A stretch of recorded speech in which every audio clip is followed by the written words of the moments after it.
बिस्मिल्लाहिर्रहमानिर्रहीम। अस्सलाम वालेकुम। कैसे हैं आप सब? रमज़ान मुबारक में आप सबको खुश आमदीद। और आज जो है 15वां रमज़ान है, यानी कि आधा रमज़ानुल मुबारक गुज़र चुका है। और ऐसे गुज़रा जैसे कि हमने पलक झपक के खोली हो और रमज़ान चला गया। आज हमारे बहुत ही प्यारे मोहम्मद मुस्तफ़ा सल्लल्लाहु अलैहि वसल्लम के बहुत ही प्यारे जिगर के टुकड़े, जिगर के गोशे हज़रत इमाम हसन रज़ी अल्लाह तआला अन्हु की विलादत हुई थी। हज़रत इमाम हसन रज़ी अल्लाह तआला अन्हु के जिनकी माँ मलका अरब हज़रत खतीजा रज़ी अल्लाह तआला अन्हा के जिनके वालिद वलियों के सरदार हज़रत अली करमल्लाहु वजहो कि जिनकी वालदा जन्नत में औरतों की सरदार खातून जन्नत हज़रत बी फ़ातिमा रज़ी अल्लाह तआला अन्हा कि जिनके भाई और वो ख़ुद जन्नत में नौजवानों के सरदार हज़रत इमाम हसन हज़रत इमाम हुसैन रज़ी अल्लाह तआला अन्हा कि जिनके नाना नबियों के सरदार रहमतुल लिल आलमीन हज़रत मोहम्मद मुस्तफ़ा सल्लल्लाहु अलैहि वसल्लम, क्या वो हस्ती होंगी, क्या उनकी सीरत मुबारक होगी, क्या उनका दौर होगा, क्या उनकी खिलाफत का दौर होगा। आज हम इस पे बात करेंगे। वो जो कि नबी पाक सल्लल्लाहु अलैहि वसल्लम की आँखों का चैन थे कि जिनकी तरबियत हज़रत मोहम्मद मुस्तफ़ा सल्लल्लाहु अलैहि वसल्लम के हाथों में हुई, जिनको हुज़ूर पाक सल्लल्लाहु अलैहि वसल्लम ने अपने शानों पर बिठा के खिलाया, कि जिनकी तरबियत हज़रत खतीजा रज़ी अल्लाह तआला अन्हा के साए में हुई, कि जिनकी तरबियत हज़रत अली करमल्लाहु वजहो के साए में हुई, कि जिनकी तरबियत हज़रत बीबी फ़ातिमा रज़ी अल्लाह तआला अन्हा की सरपरस्ती में हो, जिनकी माँ, जिनके वालिद, जिनके नाना, जिनकी नानी, जिनके भाई, जिनके आसपास के तमाम असहाबा कराम, तमाम लोग अल्लाह पाक के प्यारे, अल्लाह पाक के लिए अपनी जानें कुर्बान करने वाले, अल्लाह पाक की राह में अपनी ज़िंदगी निछावर करने वाले, तो वो ख़ुद कैसे होंगे। तो आज हम उनकी सीरत के बारे में बात करेंगे कि उनकी ज़िंदगी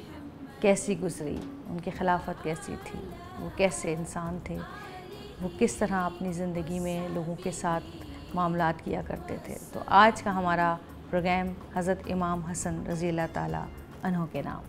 देखते रहिएगा। रमज़ान मुबारक।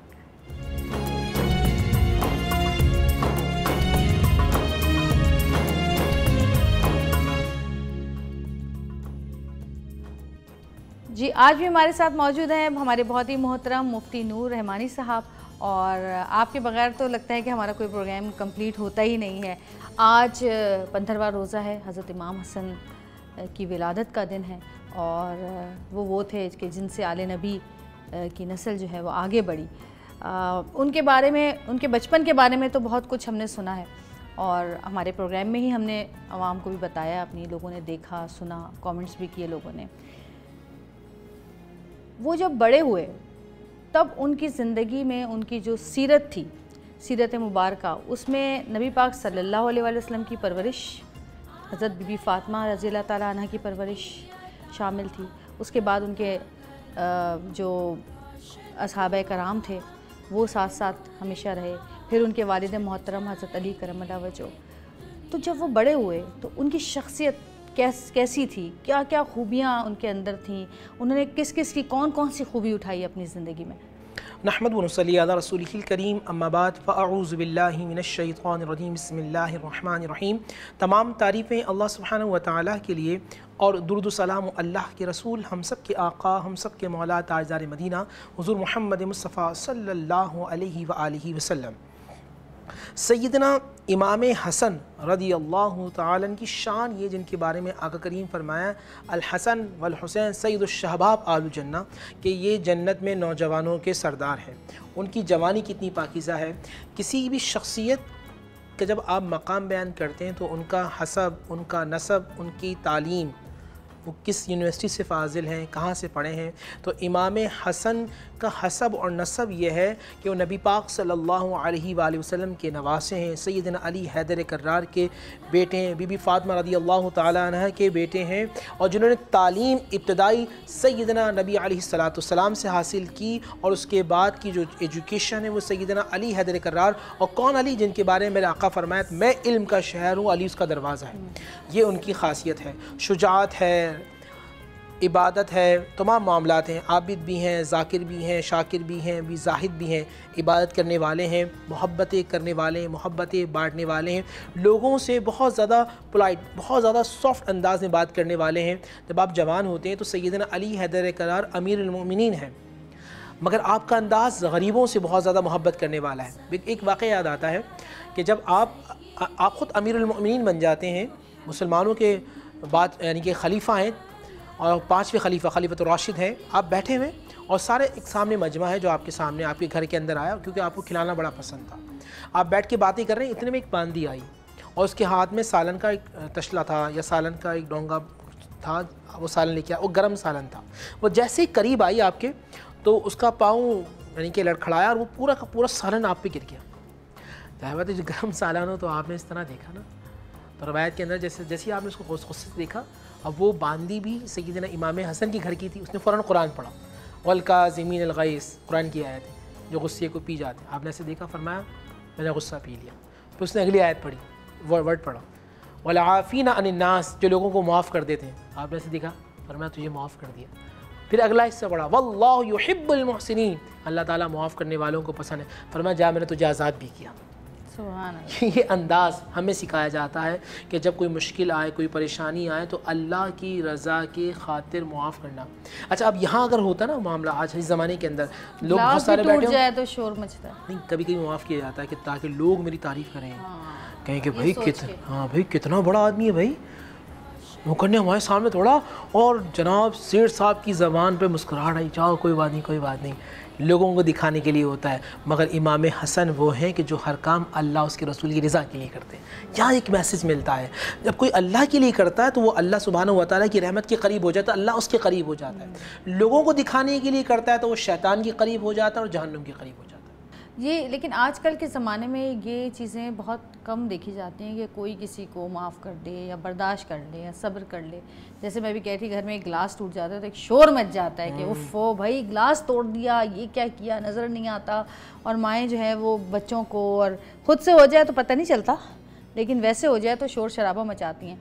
तो जिनके हाथों में उन्होंने परवरिश पाई, हज़रत बीबी फ़ातिमा रज़ियल्लाहु तआला अन्हा, तो उन्होंने परवरिश भी तो ऐसी की ना कि ऐसे बच्चे पैदा हुए। क्या हमारी माएँ आजकल के ज़माने में ऐसी परवरिश कर रही हैं अपनी औलादों की? देखिए, एक बहुत बड़ा अलमिया है इस ज़माने की औरतों को चाहिए वो बीबी खदीजा कुबरा रज़ियल्लाहु तआला अन्हा, बीबी फ़ातिमा रज़ियल्लाहु तआला अन्हा की सीरत को पढ़ें कि वो किस तरह उन मुश्किल औक़ात में उन्होंने किस तरह वक्त गुजारा। आज की औरत इन तमाम शख्सियात के फ़ज़ाइल को तो पढ़ती है मगर इनकी ज़िंदगी की मुश्किलात को नहीं देखती। अब जैसे बीबी खदीजा का, जो इनकी नानी, इमाम हसन की नानी, मेरे आका करीम सल्लल्लाहु अलैहि वसल्लम की ज़ौजा, हम सब की माँ बीबी खदीजा, जो मलिकतुल अरब थी, जो अरब में बहुत सबसे ज़्यादा माल कहा जाता है, पूरे अरब का माल एक तरफ और बीबी खदीजा का माल एक तरफ, इतना माल होता है। और हम देखते हैं 3 साल, वो 3 साल लॉकडाउन में गुजारती हैं। नबी इस्लाम का सोशल बाइकाट कर दिया जाता है और कहा जाता है कि मक्के में कोई इनसे ना ख़रीदेगा ना कोई बेचेगा। इतनी मुश्किल हालात में वो बीबी फ़ातिमा रज़ियल्लाहु तआला अन्हा की तरबियत करती हैं। बीबी फ़ातिमा के अंदर सब्र भी है, शुक्र भी है, रज़ा भी है। इस ज़माने के अंदर अल्लाह ने हमें बहुत सारी चीज़ें दी हैं, लेकिन हमारी ज़बान से शिकवा, हमेशा अल्लाह की बारगाह में शिकवा रहता है। उसके पास तो ये है, हमारे पास तो ये नहीं है, उसके पास तो ये, उसके पास हमारे पास नहीं है। कामयाब वो होता है कि जो, अच्छा तरबियत किसे कहते हैं? मैं आपसे एक सवाल करता हूँ। तरबियत, हम लोग अक्सर कहते हैं भाई तरबियत नहीं की।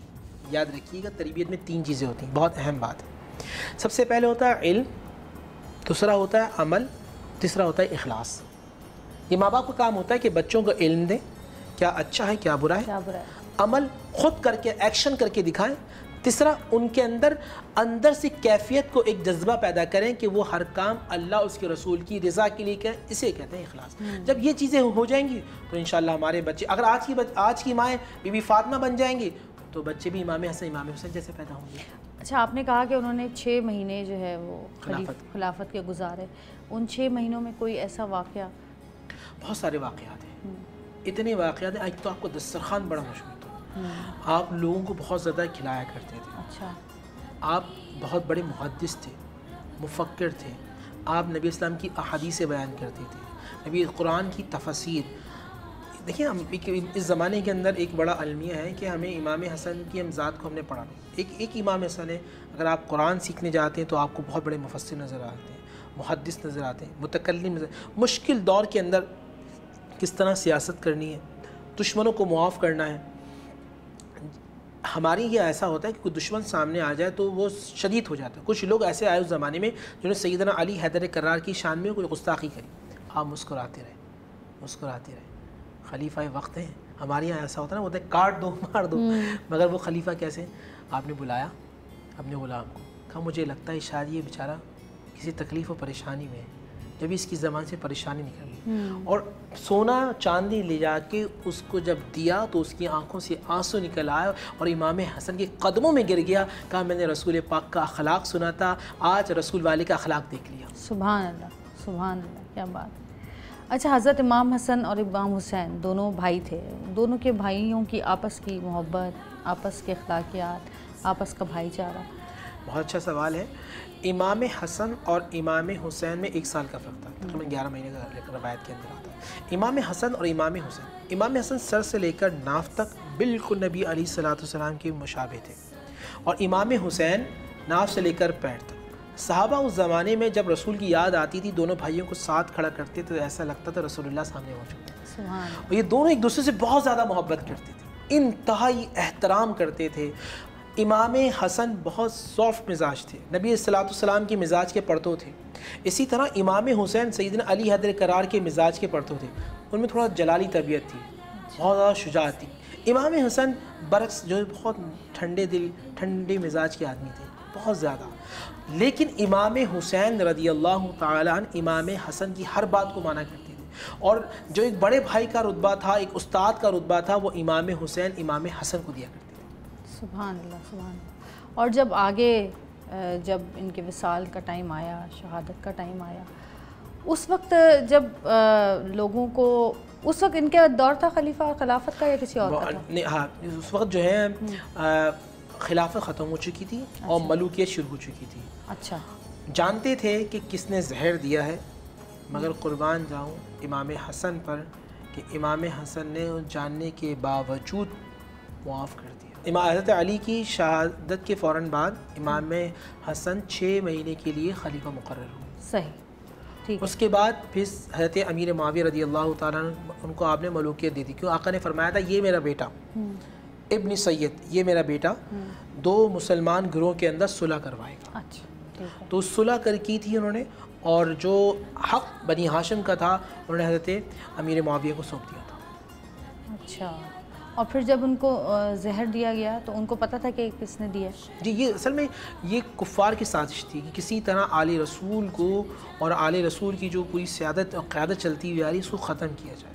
अच्छा। मुस्तक़िल नबी इस्लाम के ज़ाहिरी विसाल के बाद मुनाफिकीन और कुफ़ार की साजिश थी कि जो इमारात इस्लामिया उसको मुनहदम किया जाए।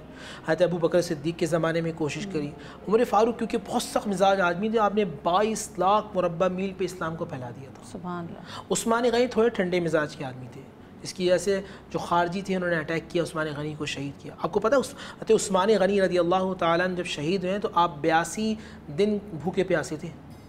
वो उस्मान गनी कि जिन्होंने पूरे मदीने के अंदर कहत में अपना लंगर खिलवाया था। मदीने में आज भी जो लंगर चलता है वो उस्मान गनी के अकाउंट से चलता है। 82 दिन और 82 साल की आपकी उम्र थी। और जो आपको पता है मैन जो गार्ड थे इमाम उस्मान गनी के, वो सैयदना इमाम हसन इमाम हुसैन। अच्छा जी, हज़रत अली ने हिफाजत के लिए, हज़रत अली ने कहा था तलवार निकालते हैं खारजियों के लिए, आपने फरमाया मैं नहीं चाहता मदीने में खून रेजी हो। तो इस मुनाफिकीन और कुफ़ार की बड़ी साजिशें थी, मगर ये वो लोग हैं कि जिन्होंने अपना खून देकर इस्लाम को बचाया। बेशक बेशक बेशक। अल्लाह पाक हमें ये तौफ़ीक दे कि हम इनकी तमाम सीरत मुबारक को, इनकी ज़िंदगी को पढ़ें और अपने बच्चों में इन जैसी सिफ़ात लाने की कोशिश करें। आमीन सुम आमीन। बहुत शुक्रिया, थैंक यू सो मच। बहुत शुक्रिया मुफ्ती नूर, आपका बहुत शुक्रिया। आप हमेशा हमें बहुत अच्छी तरह से समझाते हैं, बहुत अच्छी बातें करते हैं। अल्लाह पाक आपको इसका अजर दे और आपके अंदाज़े गुफ्तगू में, आपके इल्म में बरकतें अता फ़रमाए। आमीन सुम्मा आमीन। अल्लाह हाफ़िज़। हम चलते हैं अपने अगले सेगमेंट की तरफ। देखते रहिएगा। रमज़ान मुबारक।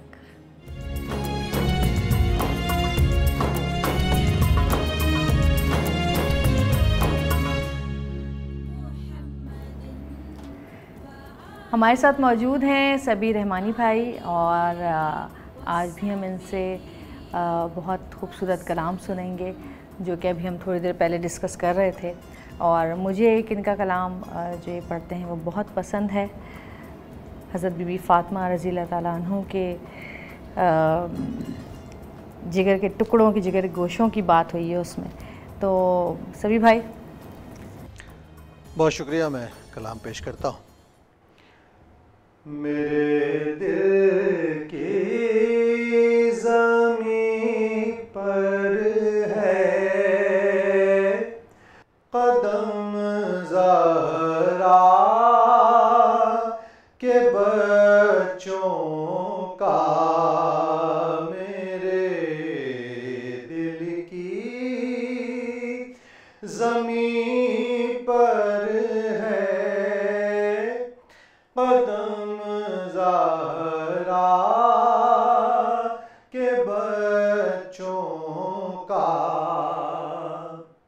मेरे दिल की ज़मीं पर है कदम ज़हरा के बच्चों का, मेरी नस्लों पे है दस्ते करम ज़हरा के बच्चों का, मेरी नस्लों पे है दस्ते करम ज़हरा के बच्चों का। ज़माने का कोई भी रंज से रुसवा नहीं करता, ज़माने का कोई भी रंज से रुसवा नहीं करता, सुकूनत पाले जिस सीने में गम ज़हरा के बच्चों का, सुकूनत पाले जिस सीने में गम ज़हरा के बच्चों का, हजारों कोशिशें कर ली ज़माने ने झुकाने की, हजारों कोशिशें कर ली ज़माने ने झुकाने की, मुझे झुकने नहीं देता भरम ज़हरा के बच्चों का, मेरी नस्लों पे है दस्ते करम ज़हरा के बच्चों का, गुल गुलिस्ताने पैगंबर का हर एक गुल है गुले चीदा। गुलिस्ताने पैगंबर का हर एक गुल है गुले चीदा। मुमासिल ही नहीं रब की कसम ज़हरा के बच्चों का मुमासिल ही नहीं रब की कसम ज़हरा के बच्चों का मेरी नस्लों पे है दस्ते करम ज़हरा के बच्चों का। बहुत खूबसूरत कलाम, और पहली बार मैंने सुना है। इतना खूबसूरत कलाम है, बहुत खूबसूरत कलाम। और इसी कलाम के साथ एक और खूबसूरत कलाम जो आप पढ़ते हैं, जो कि मुझे बहुत पसंद है, वो अगर आप सुना दें तो। पेश करता हूँ। जी। आया ना होगा इस तरह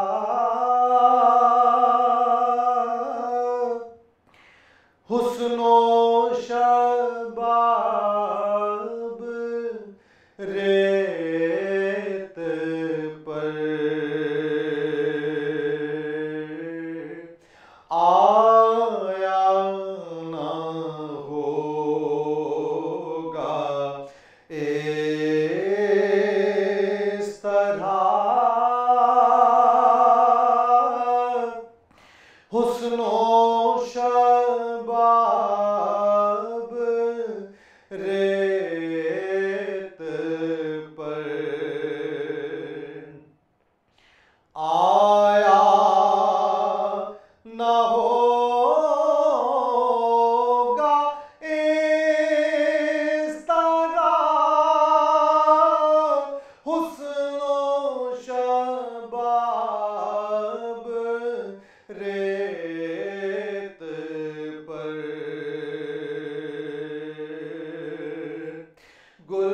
गुलशने फातिमा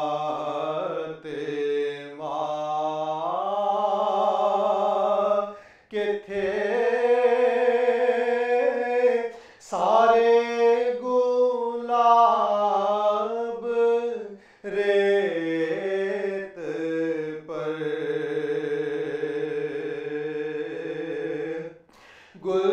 गुलशने फातिमा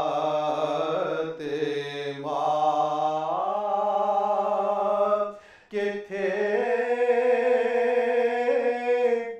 सारे गुलाब रेत पर। प्यासा हुसैन को कहूँ इतना तो बेअदब नहीं। प्यासा हुसैन को कहूँ इतना तो बेअदब नहीं। लम्से लबे हुसैन को तरसा है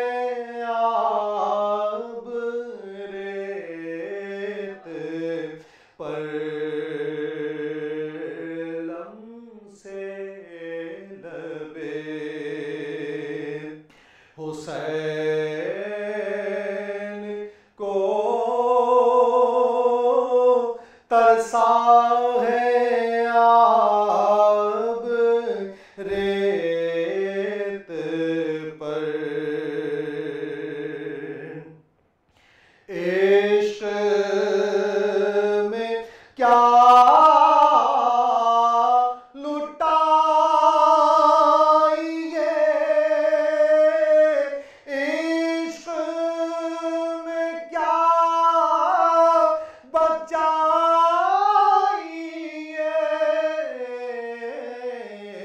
इश्क में क्या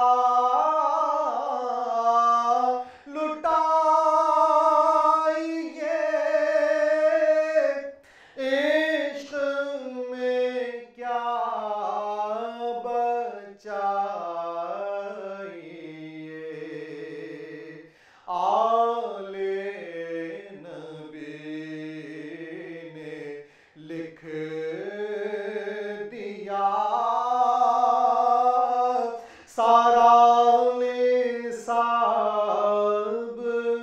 रेत पर।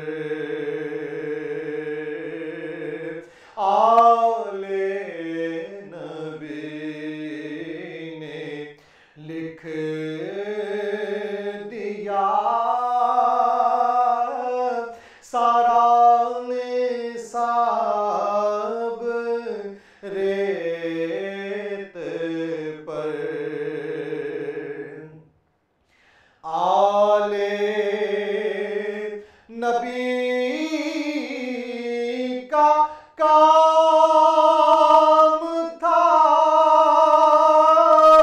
आले नबी ही कर गए, आले नबी का काम था, आले नबी कर गए। कोई ना लिख सका अदीब ऐसी किताब रेत पर। कोई ना लिख सका अदीब ऐसी किताब रेत पर। गुलशन फातिमा के थे सारे गुलाब रेत पर। अल्लाहु अकबर, सुभान अल्लाह, क्या कलाम है ये। अल्हम्दुलिल्लाह। कितना खूबसूरत कलाम।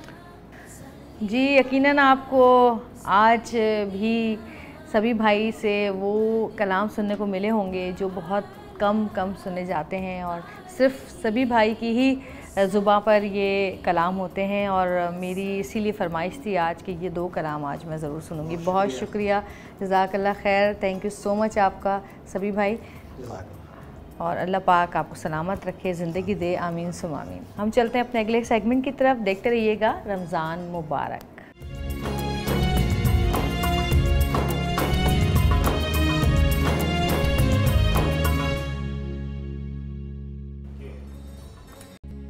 नहमदु व नुसल्ली अला रसूलिहिल करीम, अम्मा बाद फ़अऊज़ु बिल्लाहि मिनश शैतानिर रजीम, बिस्मिल्लाहिर रहमानिर रहीम। तमाम तारीफ़ें अल्लाह सुब्हानहु व तआला के लिए और दुरूद व सलाम अल्लाह के रसूल, हम सब के आका, हम सब के मौला ताजदार मदीना हुज़ूर मोहम्मद मुस्तफ़ा सल्लल्लाहु अलैहि व आलिहि वसल्लम। आप में से हर शख्स चाहता है कि वह अल्लाह सुब्हानहु व तआला के करीब हो, अल्लाह सुब्हानहू व तआला की बारगाह में जब वो जाए तो अल्लाह सुब्हानहू व तआला उस पर रहम करें, अल्लाह सुब्हानहू व तआला के वो बंदा दोस्त बन जाए, अल्लाह के करीब हो जाए, औलिया कामिलीन में उसका शुमार हो। तो उसके लिए एक नुस्खा मैं आपको बताता हूँ। वो सबसे पहला नुस्खा ये है कि जो सूरह बकरा की इब्तिदाई जो 5 आयात है उसको अपनी ज़िंदगी में शामिल करना है। पहला ये कि आपको ईमान बिलगैब पे यकीन रखना है। दूसरा, आपको नमाज की पाबंदी रखना है। तीसरा, आपको जो अल्लाह ने रिस्क दिया है, रिस्क में माल भी है, इल्म भी है, वो अल्लाह की राह में ख़र्च करना है।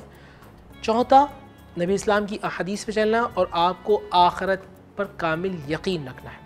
उसके अलावा आपको अल्लाह का ज़िक्र कसरत से करना है। उसमें या अल्लाह या रहमान या रहीम, या अल्लाह या रहमान या रहीम, या अल्लाह या रहमान या रहीम, और इस्तग़फ़ार कसरत से करना। इससे ये होगा कि एक तो आपको क़ल्बी सुकून होगा, ठीक है, आपकी अल्लाह सुब्हानहू व तआला दुआ कबूल फरमाएंगे।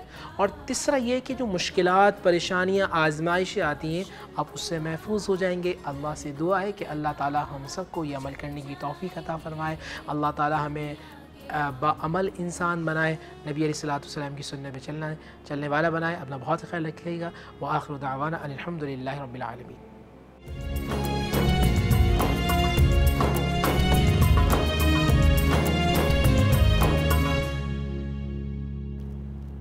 जी नाज़रीन, आज का भी प्रोग्राम ख़त्म हुआ। 15वां रोज़ा अपने अख्ताम की तरफ जा रहा है। अल्लाह पाक से दुआ है कि अल्लाह पाक हमें इतनी हिम्मत और हौसला दे कि हम अल्लाह पाक से अपने गुनाहों की माफ़ी मांग सकें, हमें इतनी आजिज़ी दे कि हम अल्लाह पाक के आगे झुक के अब इस अशरा मग़फ़िरत में अपनी मग़फ़िरत जो है वो करवा सकें। ये रमज़ान भी गुज़र गया, 15वां रोज़ा आ गया इतनी जल्दी। हर साल रमज़ान का इंतज़ार होता है और रमज़ान ऐसे पलक झपकते चुटकियों में गुज़र जाता है। अल्लाह पाक हम सब पर अपनी रहमतें और बरकतें नाज़िल फ़रमाए। और इसी के साथ आपसे इजाज़त चाहूँगी। कल इंशाअल्लाह दोबारा मुलाकात होगी। देखते रहिएगा रमज़ान मुबारक। अल्लाह हाफ़िज़। Allah shower your blessings and peace upon our Prophet Muhammad and upon his family and upon his companions.